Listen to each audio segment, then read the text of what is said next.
When the good times roll, Delaware goes to Pico's, your craft beer headquarters. When it's time for friends, people know it's Pico's, Delaware's premier growler bar, and the best craft beer selections anywhere.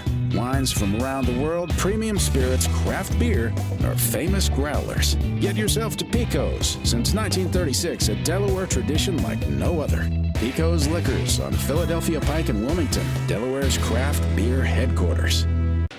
Hey everybody, welcome back. Happy 2016. I'm Ed from Pico's Liquors here in North Wilmington. It's been a while since the last video. I got a little busy here.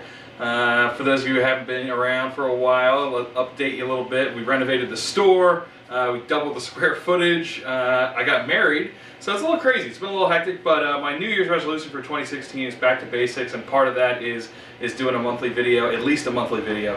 So we're going to do a featured wine and a featured cocktail every single month, and there'll hopefully be a video, as long as I have some follow through here, of those. So we're going to start off super simple. We're going to start off with our featured cocktail for January. For those of you who haven't tried them, Dogfish Head has hit another home run.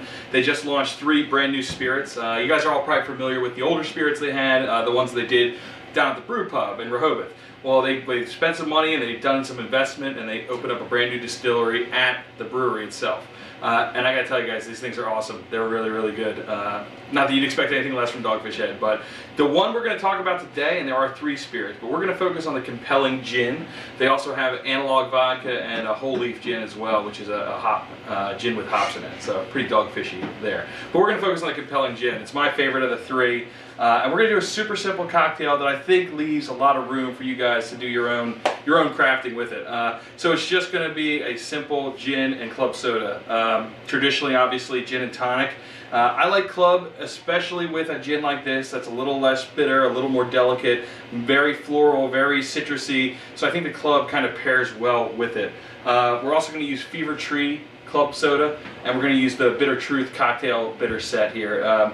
Remember, the guy who founded Fever Tree, and we pour their mixers a lot, he said that remember, when you make a gin and tonic, 3/4 of it is going to be tonic. So do you really want to use inexpensive or mass-produced tonic? We're going this way in this country with craft distilled beer, craft distilled spirits, craft beer. Everything's moving up, so it only makes sense that the mixers would follow with that. So that's kind of what we're doing here today. So real easy, simple recipe. We're going to do 1.5 ounces of Dogfish Compelling Gin. We're going to top it with the Fever Tree Club Soda. And then this is something that everybody forgets about, but super important, is the bitters. So like I said, I'm using the Bitter Truth bitters. This cocktail set is great because it's got 5 different bitters. So you have all sorts of different styles. I'm using the orange bitters for this because, like I said, this is a citrusy style gin. So a couple dashes of that. Let's throw a little garnish in there, make it look pretty. I'm using the orange, a little bit of lime. Throw that in there. Quick little stir. Good. Super refreshing, really light, easy. And with those bitters, you can experiment and do it however you want. You can add your own garnish. This is the kind of gin that, even though it's citrusy, it'll lend itself to a bunch of other ingredients. So that's it for 2016. That's a Compelling Gin and Club Soda. Cheers, drink what you love, and we'll see you next time.